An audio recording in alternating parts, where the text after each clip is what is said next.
with that, we shall get underway, and I'll first of all ask John Dixon for the NFU to speak first. I certainly didn't anticipate getting thrown into the deep end first here, but for those of you who don't know me, I'm John Dixon. I'm a tenant farmer in Bute, but I've also taken on the job of Gyle and Islands chairman for NFU Scotland, so I represent farmers up through from here to Kintyre to Isla and right up to Mull, Ardnamurchan and all that's in between. So land reform is, it's going to have a big effect for farmers, as you can imagine. The land reform bill has broken into, I'm sure Andy could tell me, but it's into many parts, and there's some parts that have went through the government so far. Just to glance at the business rates for shooting estates is already through Parliament, the empowerment of local authorities of common good land and the enforcement of deer management. Just now out to consultation is the community right to buy and also the Crofton community's right to buy, I understand. The government is actively consulting with communities round about Scotland and that just now. The other thing which is in hand just now is the land commissioners posts have been advertised. Now there's going to be four land commissioners and one tenants commissioner, which will oversee disputes and the use of land through Scotland. Farmers tend to be a wee bit apprehensive, when community right to buy is mentioned, because they feel it is a threat.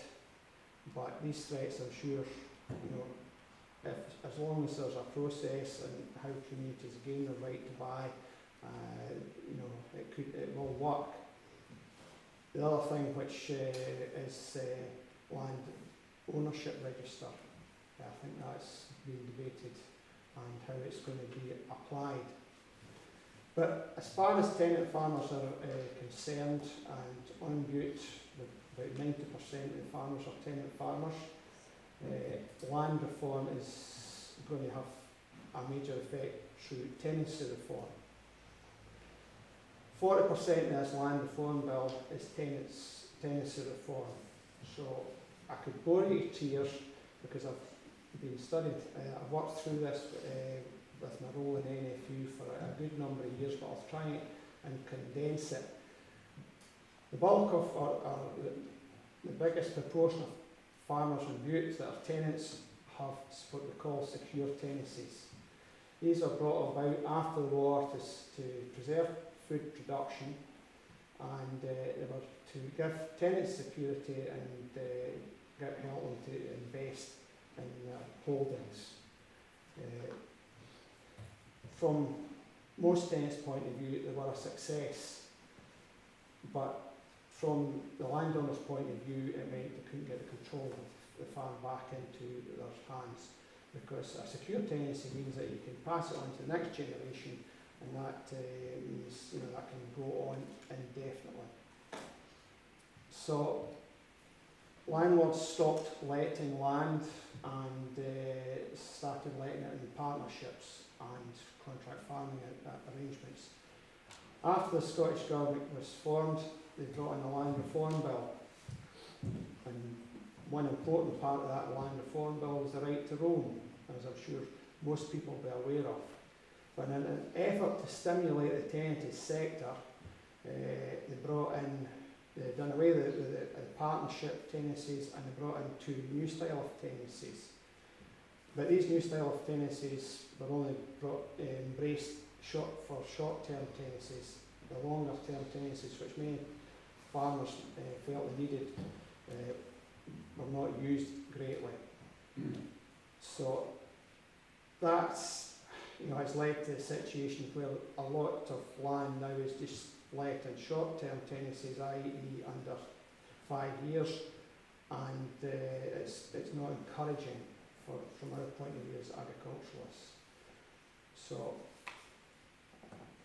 The rent for tenant farmers, this new act will it will mean there's going to be a new rent review process for us in rent reviews. I won't bore you with the details on it, but that's one of the important parts of it. There's also a tenants improvement amnesty. Tenants often put up buildings and these are their fixtures. The landlord has fixtures sort of provided at the start. So we're going to have a tenants improvement amnesty.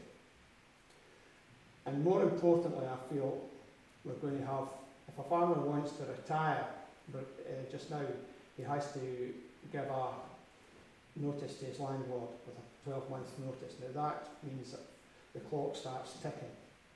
And at the end of that 12 months, there has to be an agreement, or it goes referred to the land court. And no tenant wants to go to the land court. So the government has brought in proposes to bring in a new process which allows the tenant to notify the landlord that he wants to give up, and then if there's no agreement at the end of or as the time goes on, he can elect to assign that tenancy to a third party. The tenant can come in with the landlord can come in with he can offer for the tenancy, but if he decides not, the tenant has the power to assign it to somebody else. And that, as tenants, we feel that's an important point that's been gained. The other part of the process is the widening of succession. Just now, as tenants, we can only what we call it, do the vertical succession, which leads down to sons or daughters. The succession is going to be widened to nephews and nieces, and hopefully a bit further. The idea of these measures is to help stimulate the tenants sector and to allow for more tenancies to come on the market for young farmers.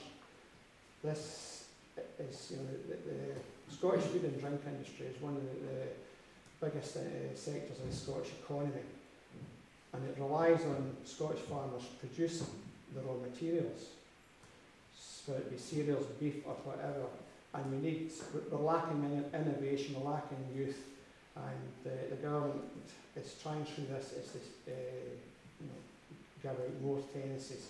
Also in the bill to help us along is new tenancies which will come under the terms of an NLDT, which is a medium-term limited duration tenancy of more than 10 years, or a repairing tenancy, which would give the landlord the opportunity to let land, because a lot of farms have been run down now, and it takes a lot of youth enthusiasm and a lot of money to bring them back up.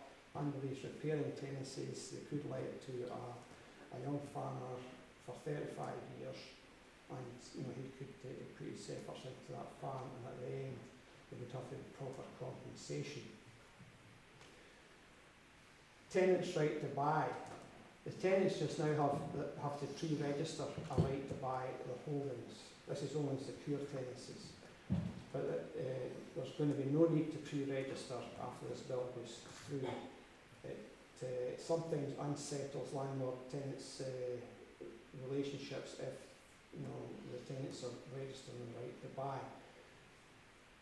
There is a problem with that, which has been recently highlighted in the Scottish Farmer and an estate which up north who had circumvented that process by transferring the ownership of the estate through shares.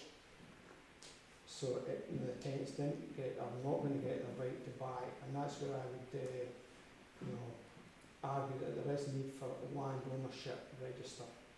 So it's we know who owns the land. Just now, I think it's a figure of over 50% of the land in Scotland. Nobody knows who owns it. It could be owned by a landlord, but it could be held in a company in the Bahamas or something like that. I think we've got to get away from that. There's also another clause in this which will allow tenants to force a sale of the farm if the landlord is in breach of his obligations in his tenancy agreement. So that's as far as the tenants' side. It goes to hope I haven't bored you with it or that, but it is a major part for farmers and tenant farmers in particular, and we want to see the industry create opportunities for youngsters to come in, and that's not happening just now. I'm hopeful that the bill has got to be watertight, because we've seen lots of since the 2003 Act, which there was a lot of anomalies came with that, and the referring to the land court has always worked in the tenants against the tenants, and the tenant after certain delays and that has usually ended up with a huge legal bill, and it distorts the landlord-tenant relationship. So, is that enough? Yeah, thanks, John. I mean,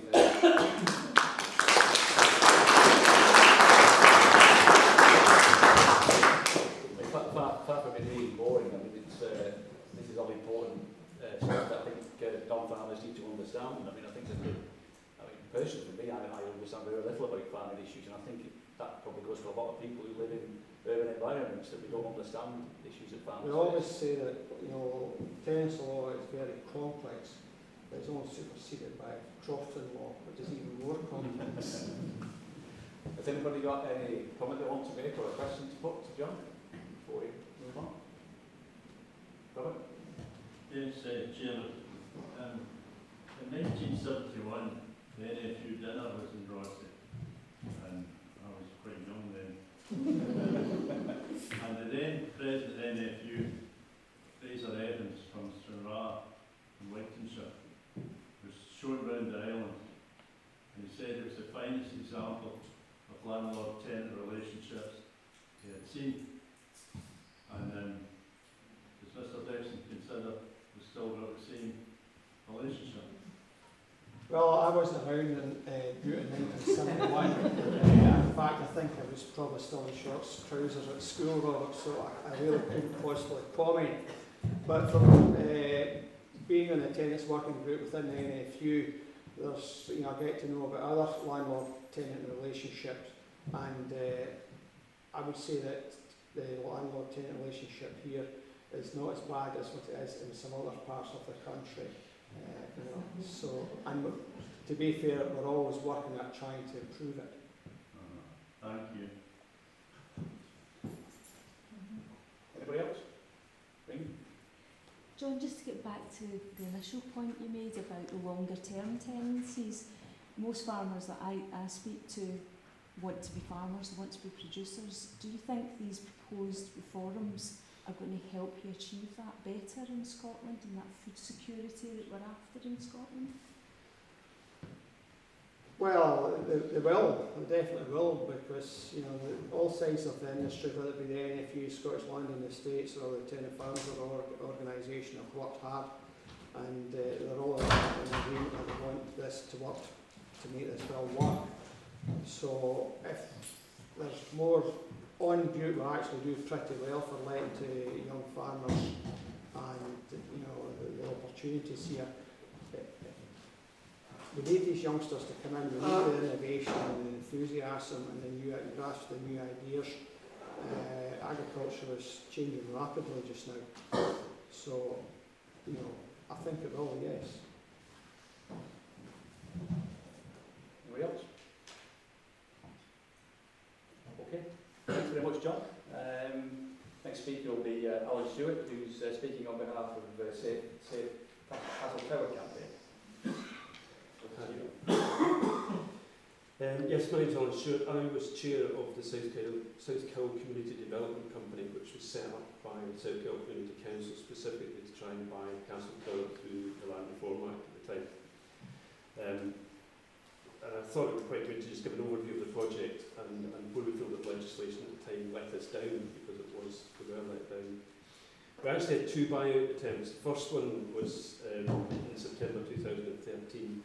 But it was 2011, sorry, but it failed very quickly because we were too slow getting off the mark, and the legislation said that if we were late at applying, then the standards we had to hit were just so much harder. The council put the castle on the market, and had a company called Seasons Holidays interested in it. So the first one fell. Seasons Holidays deal fell through. Strangely enough, it was a bit pie in the sky, so it fell through. So we stepped back again, and we went to the council and said, can we have another shot at a right to buy? And they said, well, you've got 12 weeks to do it. So we started from scratch, and we had an application in 9 weeks, which the land unit in Edinburgh accepted.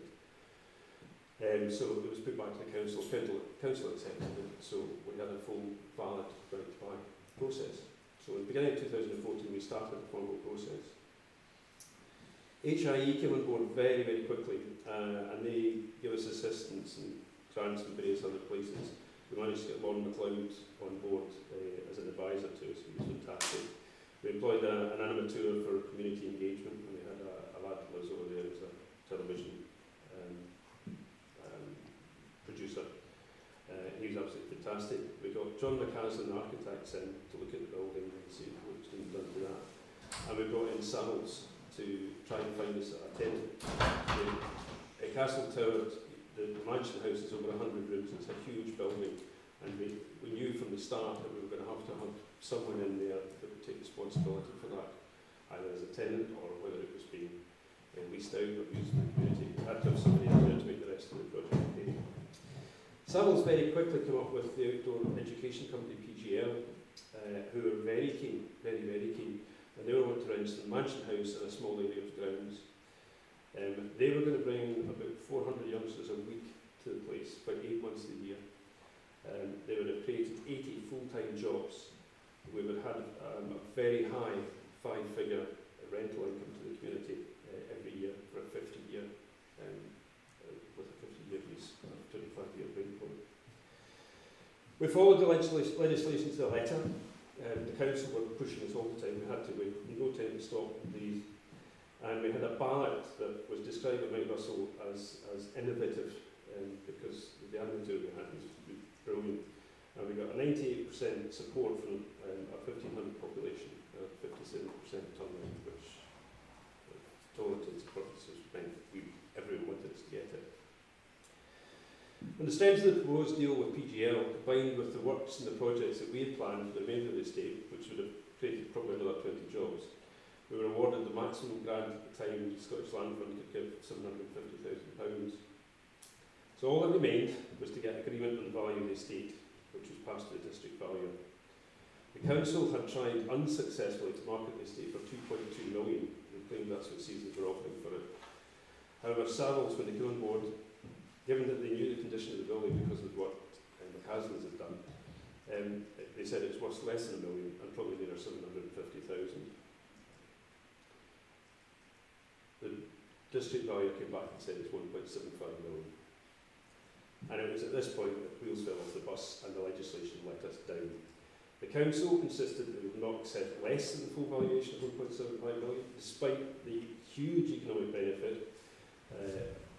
HIE calculated that it was just under £1 million a year benefit to the economy. Because the process had happened so quickly, we hadn't time to try and fully fundraise, so the most we could get was £850,000. There was an appeal process in the legislation at the time, so we invoked that, and the council promptly walked out the door and said, we're not talking to you while this is happening, so we dragged them back in again. We did finally get them back, but they were adamant that they weren't going to change from their value. But as a result of a meeting that several directors and myself held with two very senior council officers, we were persuaded to drop the appeal. They basically said that if we dropped the appeal and met a couple of things that they wanted us to do, straightforward ones, they assured us they would recommend to councillors that we should have the price dropped by £1 million. So we dropped the appeal. A mistake. We were naive, we should never have trusted them. Rather than recommending a discount, the officers continually put obstacles in their way, and councillors continued to demand the full £1.75 million. They did all said it publicly on camera that they were accepting nothing less than half the estate. We tried reasoning with the council, given this huge economic benefit, 100 jobs, £1 million a year, high five-figure sub-rental. They're not interested. So we paid Savills a large amount of money and said, give us a full, proper valuation, which they did, £850,000. We gave that to the council said, no, we district valuers put the value in place, that's what we'd accept. We went to the government for help. We asked if they would step in and perhaps authorise the land fund to give the extra money and then negotiate it back out to the council. No, they can't do that because that would be seem to be rewarding bad behaviour from a council. I invited John Swinney, who was Finance Secretary at the time. He came out to the castle, loved the project, said it was fantastic, that he's the man writing the cheques for the councils. And I said, could you not do something? No, because it would be rewarding a council. We even had the First Minister saying that this was a brilliant project and it should be supported, but the council just completely knuckle-headed and ignored it. They were sticking rigidly to the timescales of the Act. At the time, basically the whole process could be condensed into 6 months if it was forced. So we got to the end of the 6 months and we extended a little bit at a time to supposedly allow them to do extra work. But the final straw, the very last thing, was when they offered to give us a commercial loan to plug the gap. The repayments were to be deferred for 2 or 3 years. This is a £1 million loan. Were to be deferred for 3 years to allow us time to do the renovation works in the buildings. And this is despite our business plan quite clearly stating that a loan was not commercially viable. The suggestion then came from the council that we should take the loan, and when the payments became due, we would hand back to them part of the estate to the value of the outstanding debt plus interest. It's true, it's all true. The only part of the estate that would have been worth that sum would have been the mansion house, which by then we would have renovated by us at huge expense. It would have been a sitting tenant for the following 50 years. Had we accepted this offer in the full knowledge that we would deliberately have had to default, we would almost certainly have breached OSCR regulations and our responsibilities as directors. We would not have been able to raise the funds for the renovation of buildings, and the tenant would not have signed if they knew that the local authority was to become the landlord. So we were forced to decline the offer, and as a result, the council claimed that they had made us a fair offer and were no longer willing to negotiate and pull the fund. Right, by fair. Where we were failed by the legislation was in the way that there was no form of arbitration between the seller and the community. Yes, we should have continued with the appeal, that was a mistake dropping it. But we also subsequently found that the council officers, these same officers, had already sought permission from the council to appeal the land tribunal valuation if they disagreed with it. We couldn't have afforded a legal battle against a council that has a bottomless pit of our funds to challenge us. We needed someone external with clout to step in and look objectively at the whole process and to force the seller to accept what was a fair offer, given the potential reward to the area, and that desperately needed a winner. Even the government wasn't prepared to step in. This lack of external mediation meant that we were fighting on our own, despite the verbal support from everyone right up to the First Minister. Support was welcome, but without any form of backup, it was no use. This is where things need to change. As a result, Cowell's lost a project. We've created almost 100 jobs. We've attracted almost 10 million in investments by the tenant and the community. The tenant was going to put in 5, and we were negotiating with HIE for another 3. And it would put on almost £1 million annually into the economy. Instead, the council has spent £750,000 so far keeping the place empty. Negotiations with preferred bidders seem to have stalled, and there appears to be no sale in sight. It's time for change.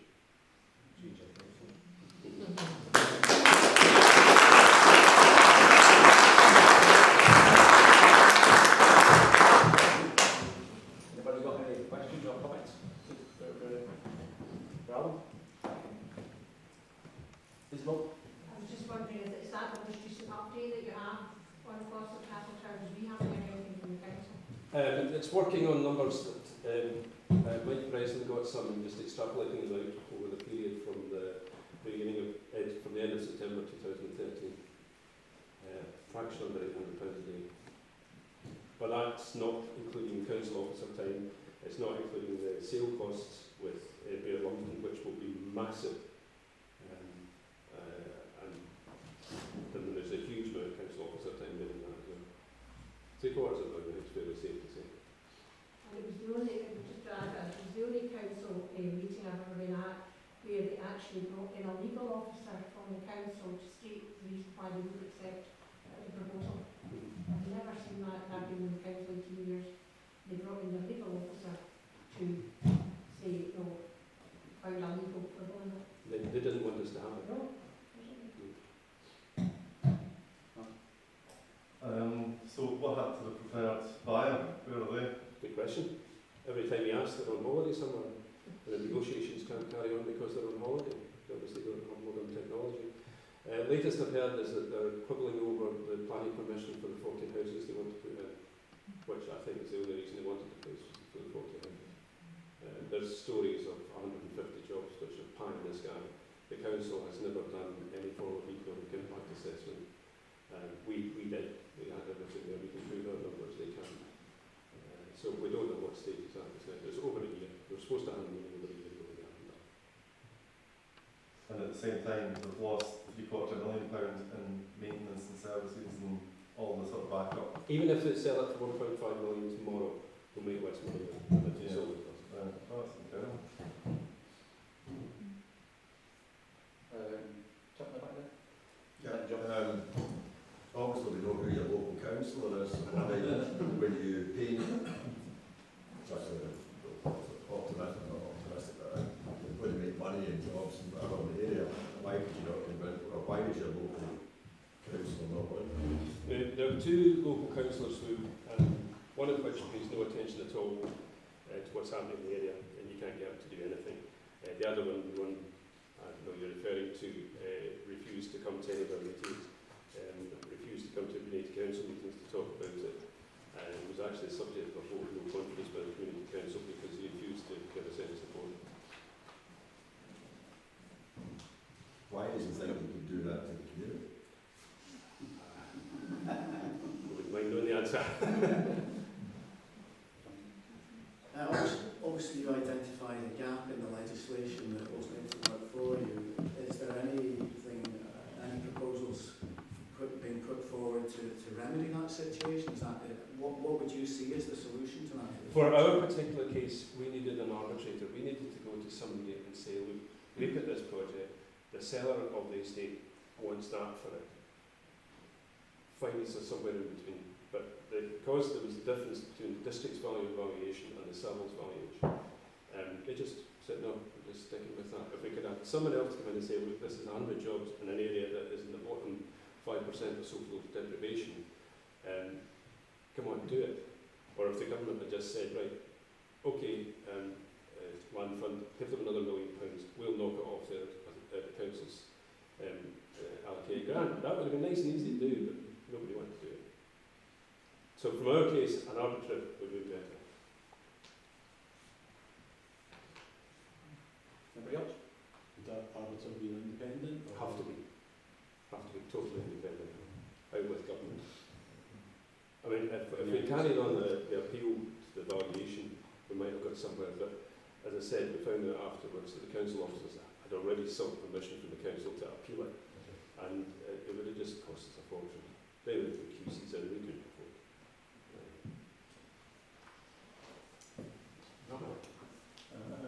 Mr. Stewart, what amount of money you think has been lost to the Carroll economy with the council package? Well, if it had gone ahead, by now the attendant would have been in there. They had the first group in. They were planning to have the first group in at the beginning of 2016. So the renovations of the building we had costed somewhere about £4.5 million. There were discussions going on with HIE as to how much HIE were going to contribute towards that. But they were also going to put in just under £5 million of their own money in the infrastructure. And the company was very, very local focused, and a huge chunk of that money would have gone to the local area. And there would have been 80 jobs that we created. They would have been there. It seems to me the power of one individual in Carroll needs land reform over there very quick. More than land reform. Nobody else? Since nobody else, could I ask you a question, Alan? What exactly was the basis of the appeal? What was the appeal? What was the subject matter of the appeal? Was it purely the valuation, or were there other issues? We were only appealing the valuation of district value. The district valuer confessed to a valuer, a surveyor I know in the first had no idea where to go with it. And he actually phoned him up for advice. They had no idea. He was out of step. Who would have heard that appeal? You know?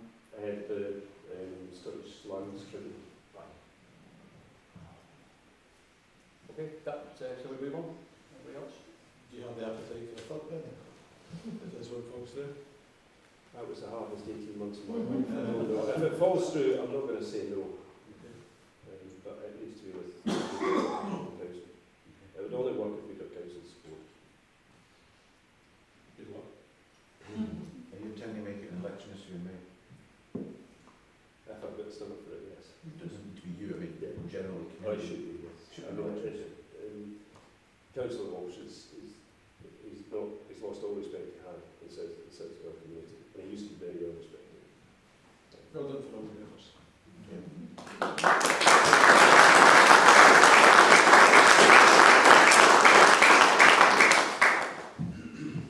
Okay, we'll move on. I'll now relinquish the chair momentarily, and I'll be speaking on behalf of Bute Community Power and the chairman of Bute Community Power. Bute Community Power is a local Bute-based community benefit society. It was formed in November 2013 with the objective of developing the community-owned renewable assets on Bute with a view to benefiting the local community here. Our first proposed project was a wind project, and I'll come back to that a little bit later in my talk. Our interest in community-owned renewables is significant, given that the SNP's election manifesto committed the next government, if they won the election, to pretty ambitious renewables targets.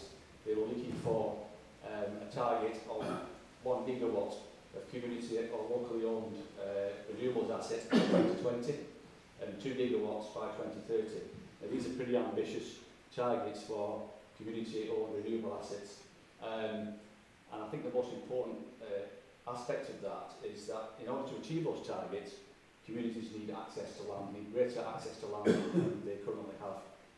And that in itself implies that there is an urgent need for further land reform. Historically, land issues are the most common factor in the failure of community-owned renewables projects. And in the case of Bute Community Power, it's a land-related issue that finally saw the end to our proposed project. So I'll give you a little bit of background about what happened. We submitted a planning application in the end of April 2015. That eventually went to a public hearing in Rothsay on the 22nd of September last year. After a split vote of the planning committee, the planning commission was refused on the basis of the chairman's casting vote. We submitted an appeal against that decision. We had the appeal lodged exactly 4 weeks after the hearing. We managed to lodge that appeal without any professional backup. We did it ourselves. We didn't have the money to pay for legal professional support. And we were delighted that our appeal was upheld. The decision to uphold our appeal was announced on March the 23rd. And as you would imagine, we were feeling pretty jubilant. It didn't last very long, because the following day a letter was sent by solicitors acting on behalf of Mount Stewart Trust to the landowner who we had been negotiating a leasing agreement with. This letter pointed out to the landowner that when Mount Stewart had sold the land to him in 2002, that the mineral rights had been reserved by the trust. And they were now asserting their mineral rights and were withholding their consent for any disturbance of the minerals. They requested that a geological survey was provided to demonstrate that the creation of foundations, access roads, etc. Would not disturb the minerals. About a month after that, the landowner decided that he was going to withdraw from negotiations with BCP over a leasing arrangement. He he decided he was reluctant to challenge the legal position. So we found ourselves with planning permission, but now without a site on which we could base our turbines. So that really brought the end to our project and to the potential benefits that that project would have delivered for the local community. But I think that even without the mineral rights issue, I think given Mount Stewart's Trust's intractable opposition to wind energy, I think that there was also potential for the Trust to have made life difficult for us by refusing whale leave access. We would have probably needed whale leave access over Mount Stewart land to complete the grid connection had we got the turbines in place.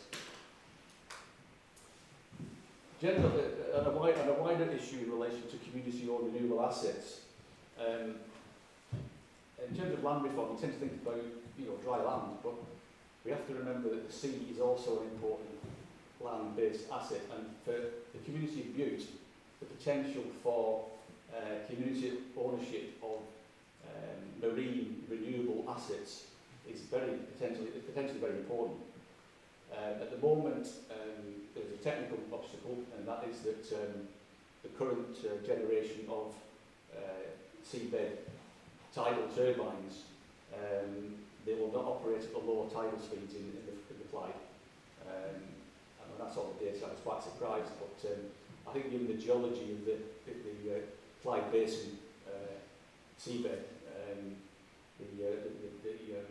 the tidal speeds within the Clyde area are much lower than you would expect, including around the Kyles of Bute, where you would think there'd be a bit of a tidal race, but the tidal speeds, even in the Kyles, are quite low, and they're not fast enough to kickstart a current generation of marine tidal turbines. But even if that obstacle was overcome, the other bigger obstacle probably is the fact that the seabed is owned by the Crown Estates. And secondly, we have the MOD's interest in the Clyde and the problem of submarine movements in the Clyde area, which would obviously be a matter of concern for them to have community-owned turbines on the seabed where they are operating submarines. So those are bigger issues. They're probably issues which are a bit wider than simply land reform. They kind of begin to impact on issues which came up in the independence debate before the referendum in 2014. But it's all about whether we should have submarines in the Clyde or not. Before I finish, just a postscript, which is on a more positive note, I think, and that is that following an informal meeting that I had with Adam Ellis-Jones, the Mount Stewart Trust, about a month ago, there does seem to be some possible potential for future collaboration between Bute Community Power and the Mount Stewart Trust in terms of developing community-owned solar projects on the island. So I wouldn't want to finish with a message that sounds completely bleak. But there is something positive to say at the end of it. So that's me. I'll now take over the chair again. So if anybody's got any comments or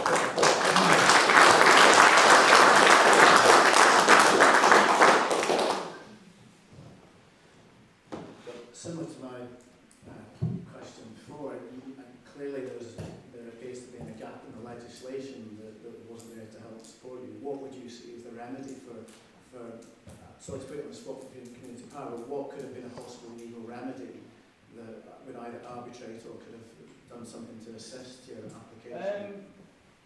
I don't know I have an easy answer to that question, but I mean, I've reflected on what the legal position would be under existing law in relation to this particular dispute, because what you've got here is you've got an issue between two landowners. One of them owns the surface land which he bought, the surface of the land which he bought in 2002. The other landowner retained the ownership of the subsoil assets.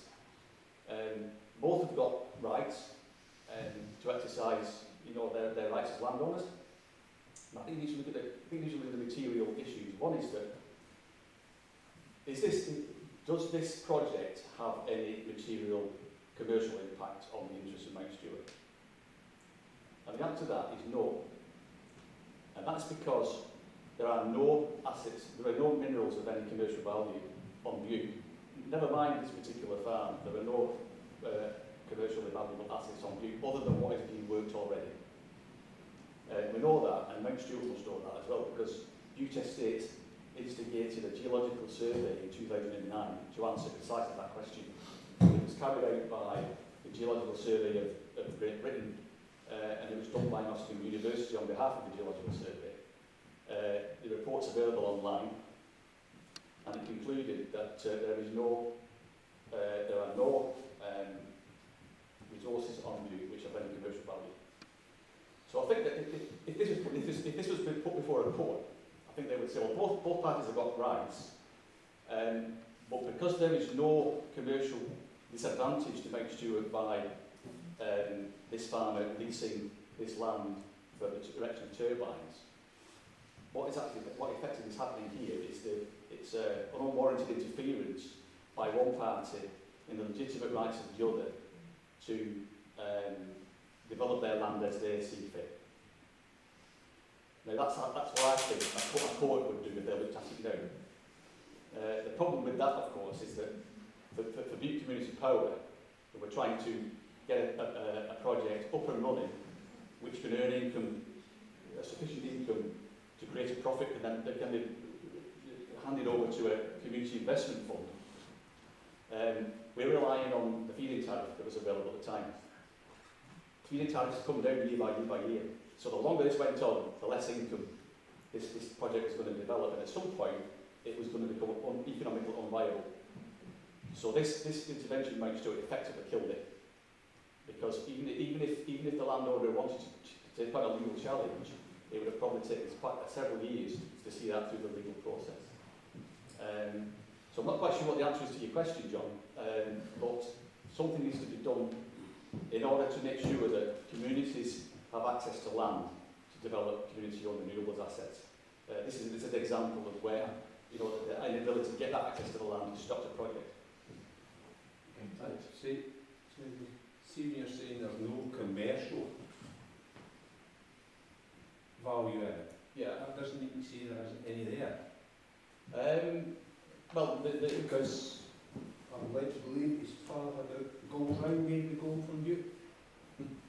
So there is gold there.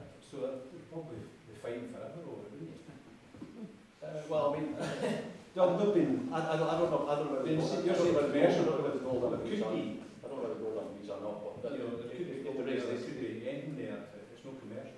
Yes, well, I mean, there have been workings of all sorts, all over the region historically. If you look at a historical map of where the quarries were on Bute, they're all over the place. No. But they were all very small scale, and they were only exploited for local use, for local building, stone and so on. I mean, for example, on the farm in question, there is a basalt dike that runs right across it. And basalt basalt, I think, is basically what is worked at the Ambridge quarry, the roadstone.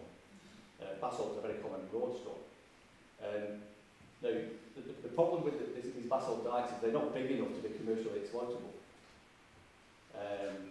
And this is why this geological survey presumably came to the conclusion that it did. There was a time when slate was poured on Bute, but that became uncommercial. It couldn't compete with the likes of Ballyrolich and stuff.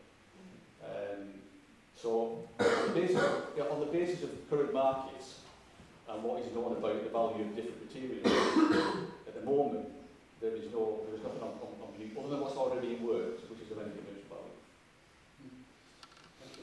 So, what kind of impact would the wind farm have had on these assets, whether they're commercially viable or not?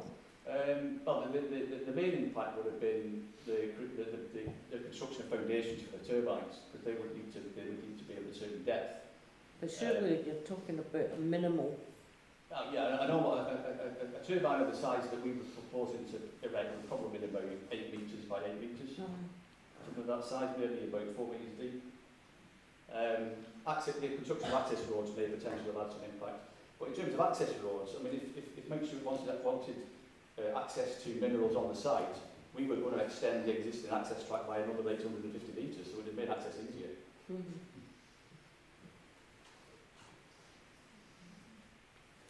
Is it the case, Jim, that Mount Stewart Trust allowed community power to go through the whole process in the knowledge that they had the mineral rights as an ace in the hole? I think that's an arguable position to make. I mean, when we lodged the planning application in late April, early May 2015, Mount Stewart, one of the earliest objectors, I think that the planning application went live on the Argyll and Bute planning website on about the 1st of May, and Mount Stewart solicitors submitted their written objection, which was quite lengthy, on the 22nd of May. So they were in the process quite early on, so they were certainly aware of what was happening.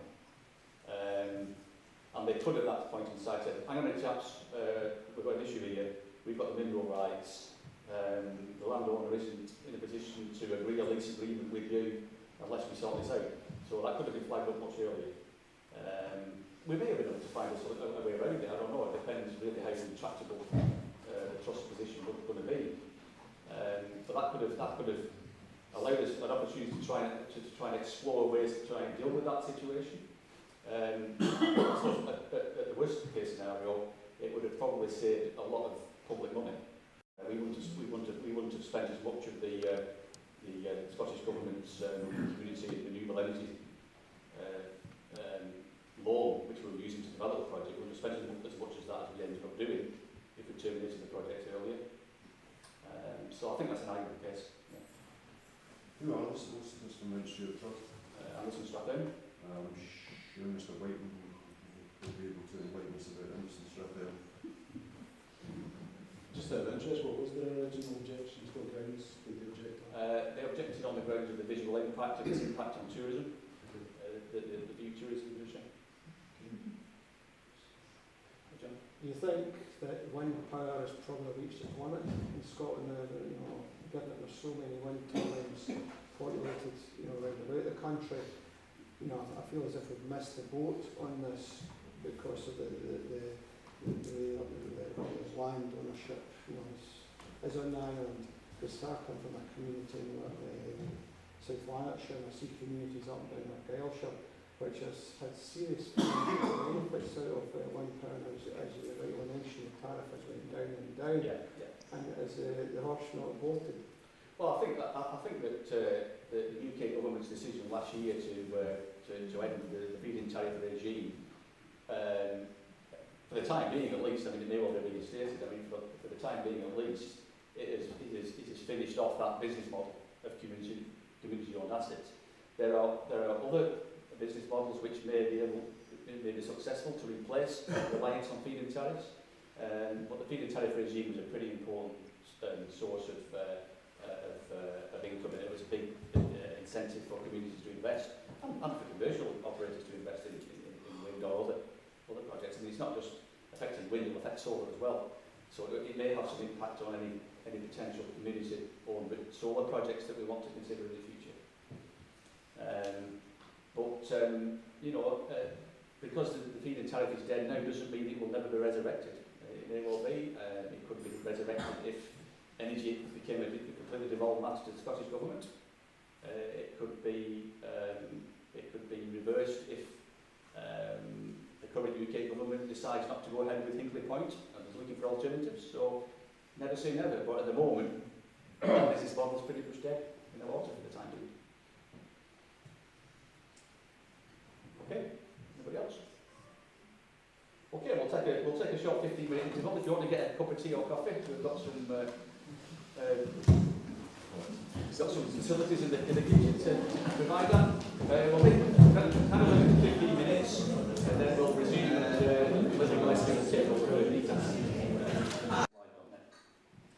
Okay, I'll now hand over to Linda Gillespie, who's going to speak on behalf of the Development Trust Association of Scotland.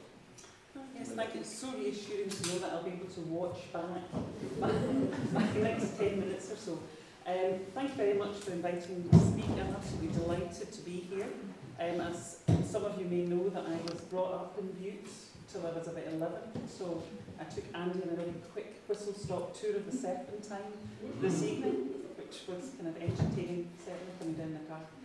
I'm Programme Manager for the Community Ownership Support Service, which sits within the Development Trust Association Scotland. And I've been invited to give an overview of community ownership tonight. So over the next 10 minutes, 10 to 15 minutes, I plan to give a quick whistle-stop tour and hopefully give you a flavour of community ownership and some of the new opportunities for communities taking ownership of assets. Just as a bit of context, the Community Ownership Support Service sits within the Development Trust Association Scotland. Development trusts are community-led organisations seeking to take the initiative, addressing a range of local community issues and lead the regeneration process. Whilst they will use grant funding, fundamentally they're committed to taking an enterprising approach, and in fact the local examples you heard tonight are just classic examples of communities taking an enterprising approach. This kind of creating a kind of the income streams for development trusts. The idea of community ownership is that it's part of the enterprising approach. It's not an end in itself, it's a means to an end. So community ownership is not just for the sake of owning it, it's actually what you can do with the assets. I'm going to show you a slide of 4 assets. There's a stable block in Castlemilk on the top left. The top right is Macaham Share Base. Bottom right is Workspaces in Govan, and the bottom left is the Isle of Gia. What they have is that they're all in common is that they're all in community ownership. And can I just say, Macahanish, which sits in Argyll and Bute, was a breathtakingly ambitious project for a community to take on. It is fabulous that the community have the confidence to move forward with that. So the kind of point I want to make with this slide is that kind of largely under the radar, under the media radar, there's been this kind of silent revolution over the last kind of 15 to 20 years, where communities all over Scotland are taking more and more physical assets under their control.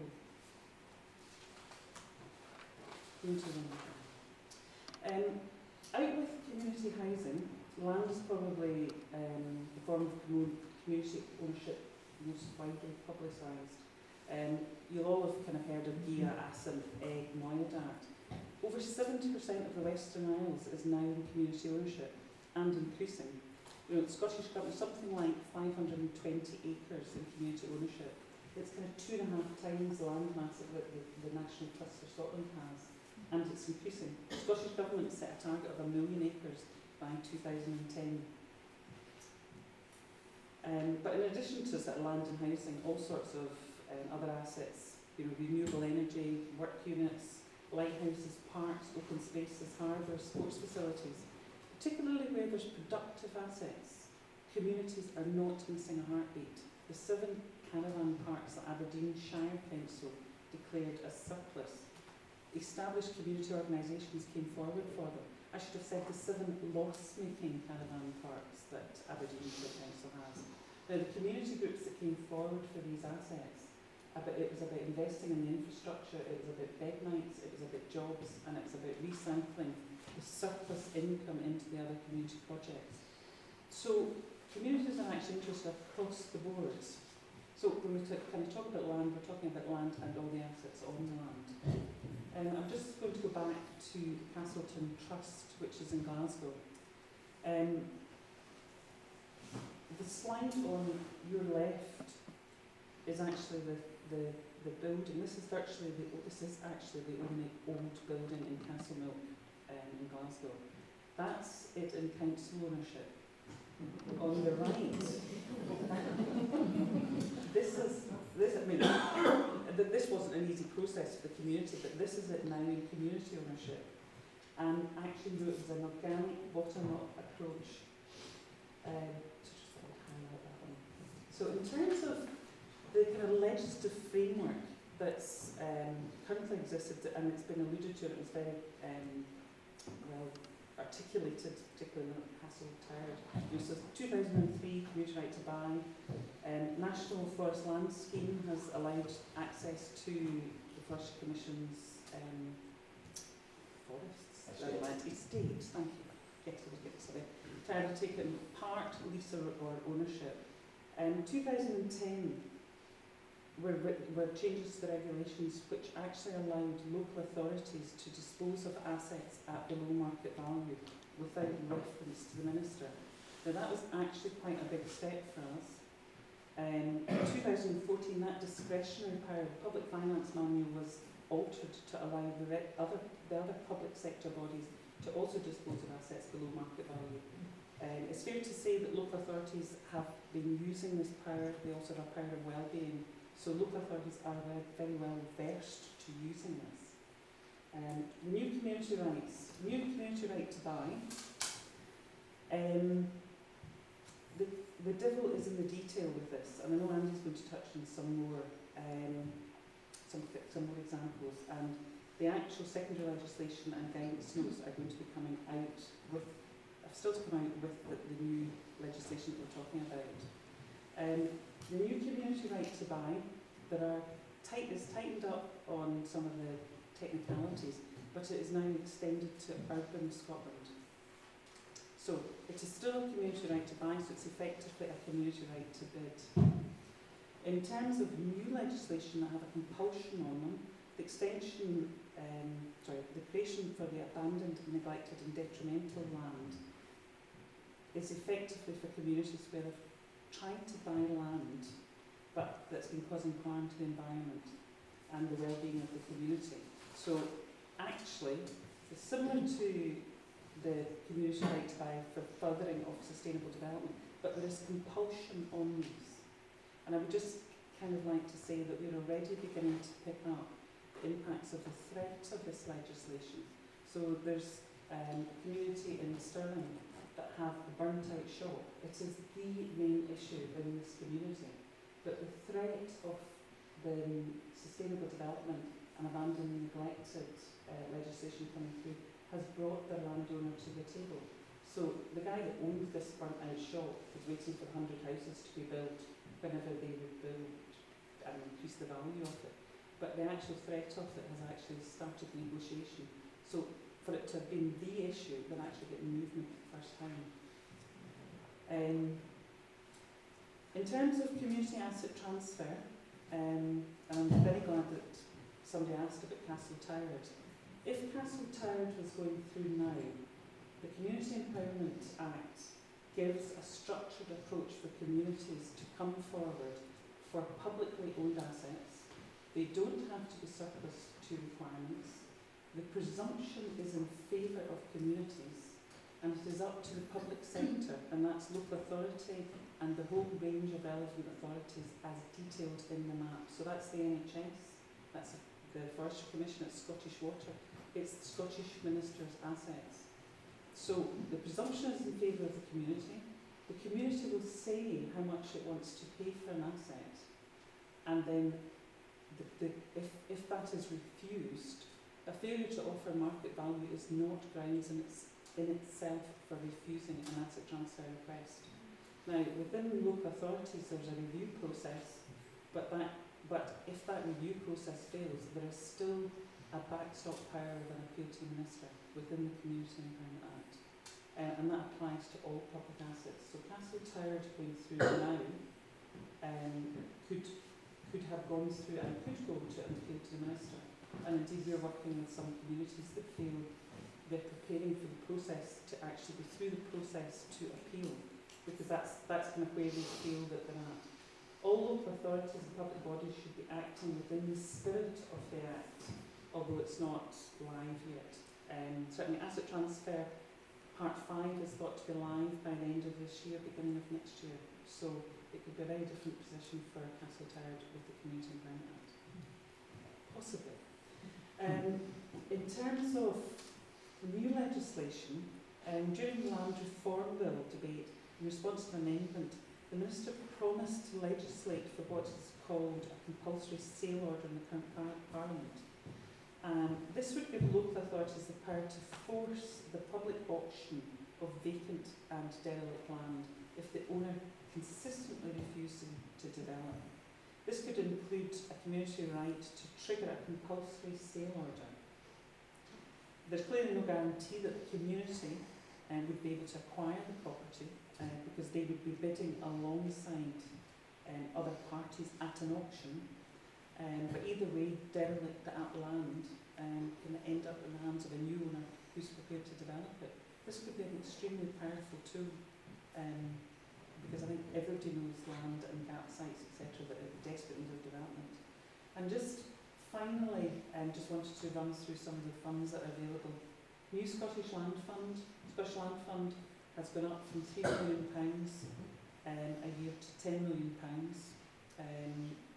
It is available for the purchase of land across Scotland, rural and urban communities.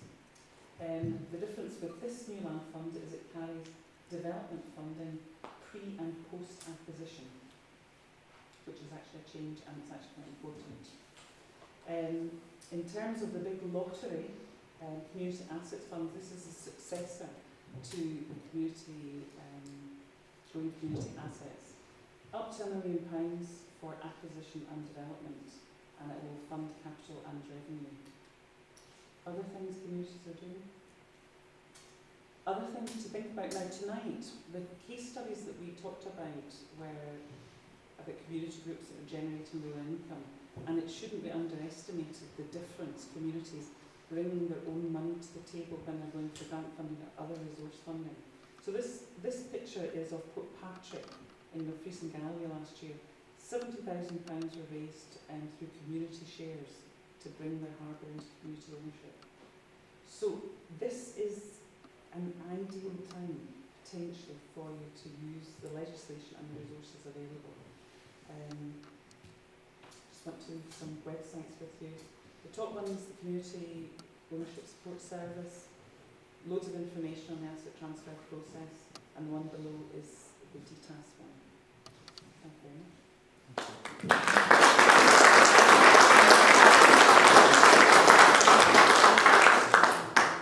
Anybody got any questions to put to Linda or a comment to make? Really? I was just going to ask about where the ownership of the land is unknown or disputed or cannot be found for some other reason. We've got some gap sites in and around Rothsay that would come under that type of thing. How does the legislation work for communities in those kind of circumstances? I think, Andy, you have to pick that one up. The honest answer to that is I can't remember. I can't even remember if the law makes provision for that. There was talk about the legislation coming in. I mean, I don't want to actually say because I'm not fully accurate on it, but there would be clean title. There would be clear title, so where stuff is held by trusts that were unknown, trustees. Well, where it's owned by trust, we know who owns it. Yeah. The question is where you just don't know, But and there are quite a lot of urban sites where the trust was wound up in 1920 and had no clue, and they just died. What we will do is find out and come back to you. There's one particular gap site, if you look on any register, that claims to be a tenement building owned by 7 people. It's not, it hasn't been known. Nobody can find the owners, so it's that type of thing. I wondered how this worked for that. A less difficult question. Could you replace the last slide, please? Oh, beg your pardon, yes.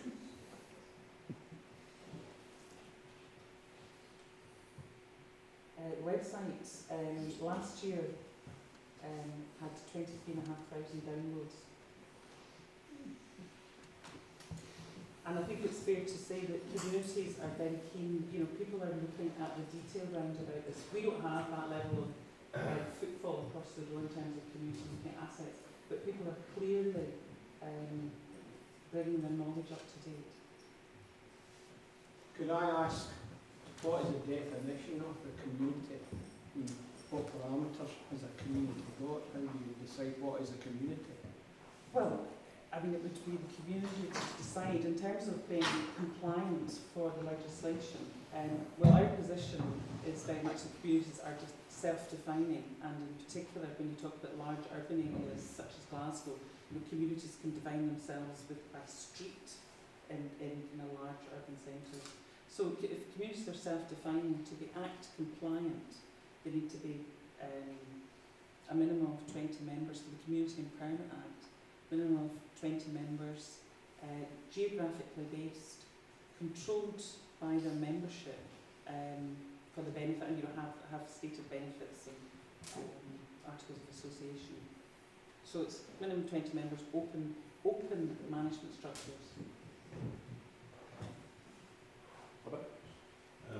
Linda, I remember back in here, Yes. when you say declared its independence, I was involved through the council then, and the community had set up Alan Hobbit, I don't know if you ever ran up into it, it was very good, and the population had grown from 90 to 120, and it had 14 what we call trust members who were on maybe for a period of 3 years and then stepped down, and it's still working yet, some point 16 years later, and they've got 4 dairy farms over there now, and the only fly in the ointment is the price with the hectare first milk, but they're doing their best, and it's a thriving community. Yes. And they've improved the housing stock and the quality of the housing.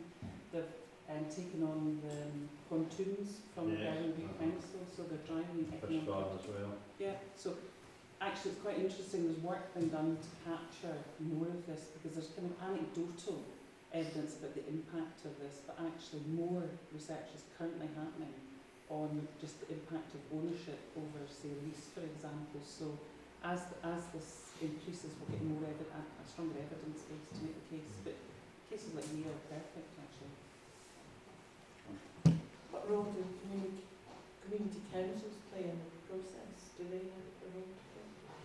I mean, the community council structure can't take on assets, but absolutely, we have many community councils that are coming forward just as that start of a process. I think it's fair to say where there's an established community anchor organisation, so either a development trust or a housing association, a community controlled housing association, the transfer of assets happens more quickly because they tend to have staff, they tend to have roots into the community. A community council certainly absolutely knows its community and is potentially kind of very well linked. Some. And in Stirling, for example, Stirling's approach has been community councils, and Stirling have set up development trusts to take forward the development activity, and development trusts and community councils in those particular communities work extremely well together. But it's just recognised that the community councils have a different statutory role, and the development trusts can actually deliver. Would you like to speculate on the future of MOD land? Because I believe there's quite a lot of it. It doesn't belong to Scottish Government. Well, but there's examples of, Scottish Youthist is former MOD land, Macrahanish is kind of massive. I think it's about actually having a productive use for it. It's about actually what you're going to do with it. Yeah. That'll be the important thing. I mean, you see, it just has to be a proposal, particularly nowadays, that actually has a very strong sustainable element through it. So if there's good examples, there's plenty of evidence of MOD land having come across in Scotland. Would the community trimming an auction, a forced auction, would that apply to the MOD? Could they veto that? Funnily enough, I think it asked for the creation of environmental harm, they're kind of, Yeah. no.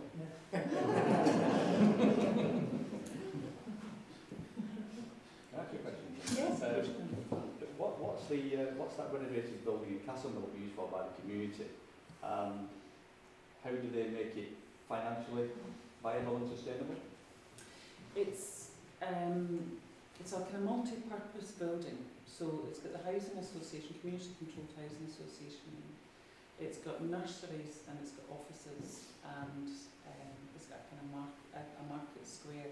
I think it's the business models for these types of community hubs are evolving over time. I think in the past, actually having small offices for SMEs and a community cafe and some offices to meet was a business model that was sustainable. I think we're seeing communities becoming much more flexible about what those business models need to be.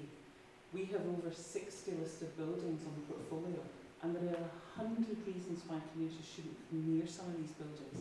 They're big, chunky civic space, they're difficult to heat, the public sector struggles to make them kind of operate, but they're important to communities, and there has to be a solution for those types of assets, and there's certainly heritage type funding for them. But fundamentally it has to be fit for purpose. So just because it's there and it's available, it might not be the best Might thing. not be a best option. Yeah, yeah. I mean, so essentially the community, the development trust or whatever it is in Castlebar, they generate a long-term sustainable income through basically rental income from Yes. these different organisations with rent space. But within the Community Empowerment Act, as it comes through, it's worth thinking about the participation requests element of that. I think will be increasingly important to the sustainable models, and that gives the communities the right to participate in service delivery. Now, at the moment, that's not negative. People are not coming on to take on leisure centres particularly, but they are taking assets with service level agreements. They are, the Kyle Centre in Tongue came across from Highland Council with a 3-year service level agreement. The community wanted to save it, but actually, because it had the Old People's Lunch Club, but actually it was a service level agreement that made it viable through the first bit. So I wondered what that was actually. So that was just about what these sustainable models are. So I think it's just worth being really quite flexible about what the approach is. Offices to let a community cafe will not necessarily keep a building open. She said no. Action words. Are you going to local authorities and giving them talks as well as communities? Yeah, I mean, I actually said Community Ownership Support Service is funded by the Scottish Government, and we're funded to support both the public sector and communities. So we've been working with 29 out of 32 local authorities for the last 5 years, to varying degrees in the development of their asset transfer strategies, making them kind of community facing. And has Bute Council been one of them? Do you know, yes, and it has, and actually, and I was saying to Robert, it's a real shame about Castletired because Argyll and Bute have good examples of teams on the ground engaging with communities around their assets. You know, we're talking about GIA, we're talking about Macahanish. You know, Argyll and Bute Council were, you know, Macahanish, the community didn't just take that on their own. You know, Highlands and Islands Enterprise and the council, everybody took their jackets off to make that happen. So it's actually a real shame that Castletired happened in Argyll and Bute. Because it actually also affected the way that the council responded to other asset transfer requests that were happening at the same time. So there's a reasonable record there, actually. Does that include the NHS? Are you engaging with them? Yes, we are. And it's, well, we've just started, I mean, we've really just started working with the NHS, and I'm quite keen to come into the NHS at appropriate points because it's just so vast. So we're starting, you'll start to see the community ownership will be speaking at NHS conferences, etc. What disposable assets? Huge. Yes. Okay, thanks very much, Linda. I think that the time's moving on now to 9:40, so I'll now invite Andy to come up and address the meeting. Thanks very much. Thanks very much, Jim. What time is it? 9:10. Right, when are we finishing? We've got till 10. Probably 10:10. We've only got time to clean up. Right. 20 minutes in back. Delighted to be here on Bute. We've already been heard of a number of issues related to land here on Bute. I mean, for me, there's there's many issues, but there's 5 key ones that stood out for me over the last few years. One is common good land, which I'll come back to. The second is the whole future of the ownership of this island, the vast majority of which is owned by a charity. The will issue intended farmers, that was alluded to early. Questions about community energy, and the future of the Crown lands, the seabed, and the fact that this island has been engaged with the Crown State Commission in a legal dispute over the Bay of Caves and the ruling there. When I looked at Common Good land, for example, in Rothsay in 2005, the Argyll Council told me that there were 2 properties in the whole of Argyll and Bute, actually, both in Rothsay, the Westlands Farm and East Borough lands, and then in 2012 they told me there was Eastlands Farm and Westlands Farm, and they proposed the same thing, with different names. Argyll and Bute's got the worst record of keeping registers of the historic assets of its various boroughs. The question of the Mount Stewart Trust, I was quite engaged with because we wanted a campaign a few years ago to, because the Mount Stewart Trust is a limited company, it's got charitable status, and it was set up in the 1970s by the old Marquess of Bute to avoid tax.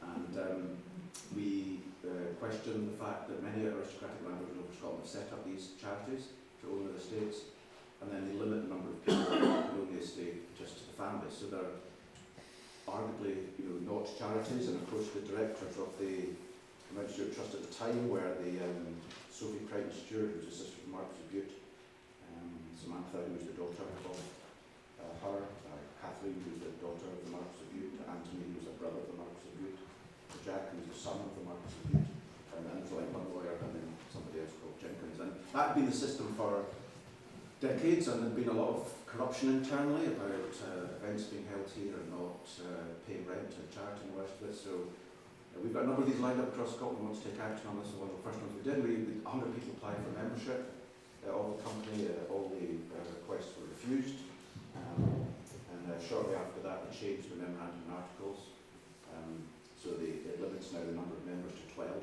No more than 12 people can be members of the company, and the maximum number of directors is coincidentally 12 as well. And there's also things I could say about Mount Stewart Trust, which I won't do enough time, but it seems to me we're exploring the whole future of charitable ownership, and if charities own land, fundamentally it should be democratic and open. Most are, you can join the RSPB, you can join the Scottish Wildlife Trust, you can join all these organisations that own a lot of land on the charity. They should be accountable, particularly when you've got charities owning geographically specific bits of land, like Bute or Applecross was the other one, and there are other ones. They should be open to members of the community to join in democratically. And I think we'll see that.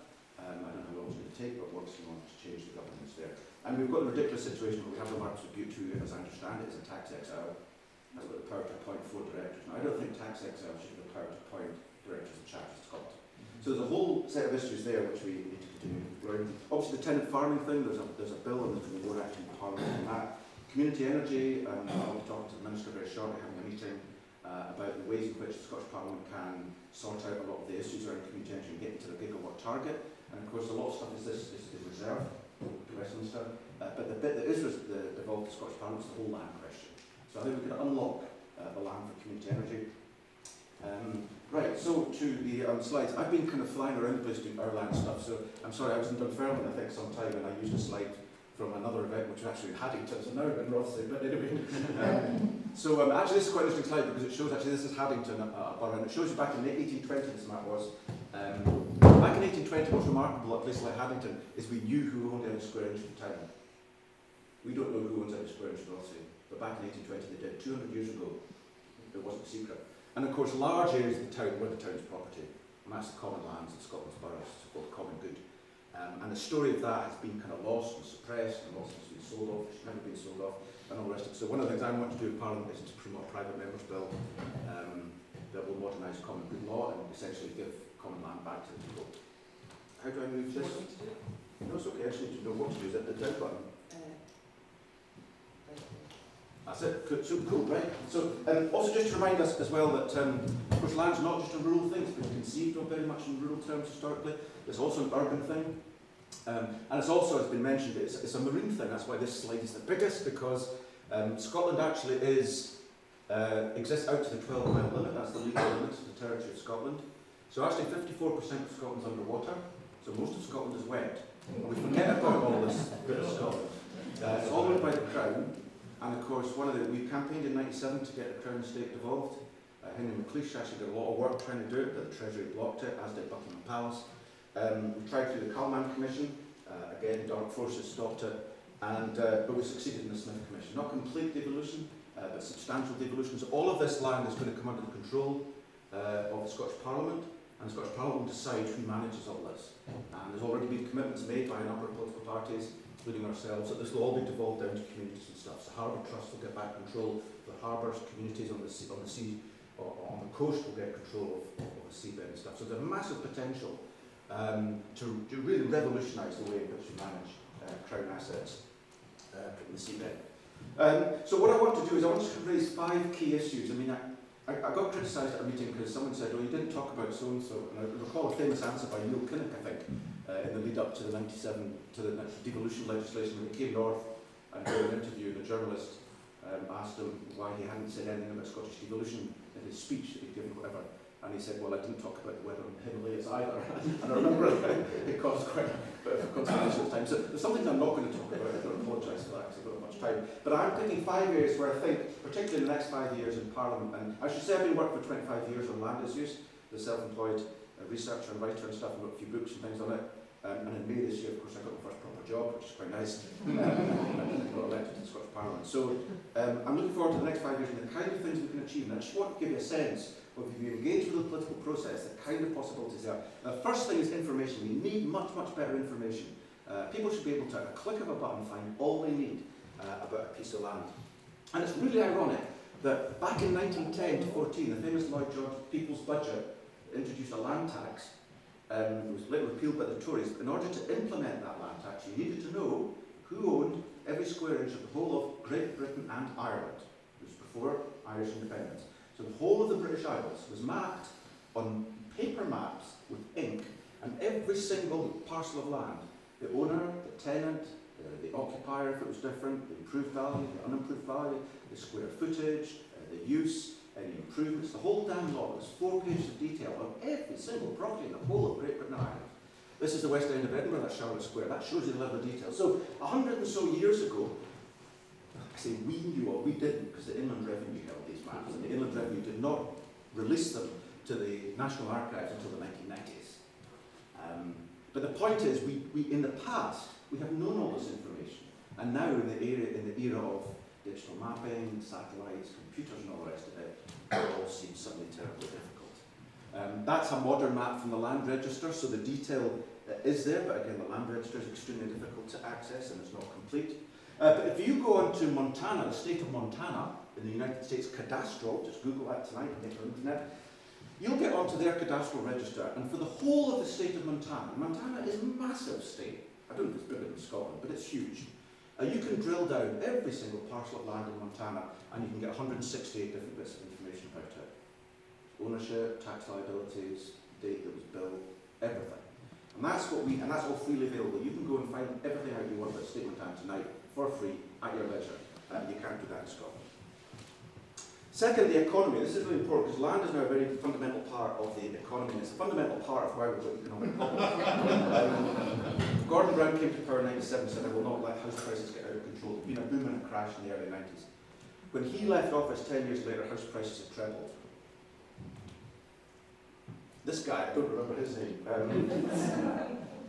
he went to Dublin in 2006, gave a lecture, Trinity College. Ireland stands as a shining example of the art of the possible in long-term economic policy making, he said. Within 18 months, Ireland had crashed and burnt. And as it was put by the Financial Times at the time, at the height of the lunacy, around 3/4 of the total lending by Irish banks, 420 billion, around 2.5 times the size of the economy, got bound up in property construction and land speculation, a sort of Northern Rock on steroids. And it shows that you don't manage land and the ability to lend against land and the Ponzi schemes that can emerge out of land, your economy will crash. And Britain is set for a crash in my view. This is the growth in private debt in Britain. About £1.5 trillion is secured against housing. That's not sustainable. And that leads me neatly on to housing, which I think is going to be the epicentre of a lot of land, because a lot of young people now just cannot afford housing. And they are voting, they're increasingly voting for parties who are prepared to put more radical manifestos forward on securing housing for people. So in 1930, a building worker earning £170 a year could buy a house for 3.5 times their annual earnings. Now it's 7.5. So it's unaffordable for folk on average earnings of 28,000. The reason for the increase in house prices is not building costs, they've stayed the same. Earnings are flatlined, it's because land prices have inflated. And part of the reason of this is that new housing in Britain are built by volume house builders. This is unique in Europe, nowhere else in Europe does it like this. They speculate on land, and of course the person who wins the bidding war at the beginning to get hold of the land, pays the most for the land, has got least to pay, or least to contribute to actually building houses. So things get squeezed. Profit doesn't get squeezed, of course, the shareholders see to that, but affordability and infrastructure provision gets squeezed. They go back to the council and negotiate away their commitments that they give, and the build quality. We've got houses in Britain that are designed to last 50 years, etc. And across the continent of Europe, self-build is 60-70%, 80% in Austria, we're 12%. So across Europe, people, this is just not people just buying a plot, building their own house, this is housing association stuff. In places like Berlin, I was reading a story the other week about 20 women between the age of 60 and 75. Anyone who wants to build a house in Berlin, cooperatives and all the rest of it, get assistance from the city council. So these women between the age of 60 and 75 wanted to build themselves a retirement apartment block, a tenement block, and the city council helped them to get hold of the land and all the rest of it. They built us an apartment block in the middle of the city for themselves. That in Germany is like normal, no one would bat an eyelid at that. And that's the kind of model we need to be developing here. And one of the consequences of Germany's far more sensible policies is that house prices in Germany are the same today in real terms as they were at the beginning of 1970. Whereas in Britain, on the red line there, they've multiplied by 5 times. So German economy is growing partly because people have got more money in their pocket because they're not paying mortgages to banks. They save it in German savings banks. 70% of German banking is mutually and cooperatively owned. 30% are Sparkassen. You've been to Germany with Sparkassen, they're local authority banks. That's like an Argyle Bute bank. All I can think of that, isn't it? And so all that money that's saved is then invested in German industry. It's not invested in land speculation for housing, it's invested in German industry, creating high quality jobs that pay good wages to generate good tax revenues. So that's the kind of revolution we need in housing and in land, which feeds through to a growing economy with more jobs and people being better off. If we can get away from this fetish of ever rising house prices and Ponzi schemes and stuff. And this is the kind of housing we get in Germany. That looks a bit odd, but anyway. This housing here, this is beautiful housing. This is what we would call social housing, but they don't have this stigma. This is housing on average costs about €300 a month for rent. 2-bedroom flats, got lovely little gardens, balconies, and you'll notice the roof, you probably won't, completely covered in solar panels. They earn about €200, €220 a month from electricity. So the net rent is about €80 a month. That's about 50 quid a month. That's like £600 a year rent.